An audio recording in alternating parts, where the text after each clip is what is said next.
Hello everyone, this is just a dad. Today I'm going to do a review on these TR Industrial Multi-Purpose Cable Ties.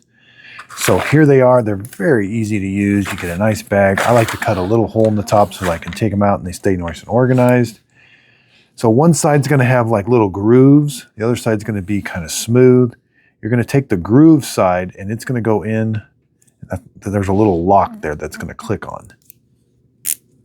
All right, and then you can cinch these down whatever size. The bundle diameter, these are for 0.12 to almost 3¼ inches. Now these zip ties are super strong. I can cinch them down. They're nice and strong.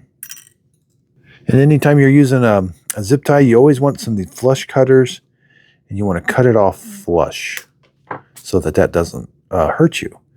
When you're done, you can cut them off. Now, the reason I buy these is I find that whenever I use them, that little locking mechanism, it usually works. Sometimes when you get zip ties, that lock, you put one in and it doesn't lock. But these seem to lock all the time. So I hope this video helps. Thanks everybody for watching.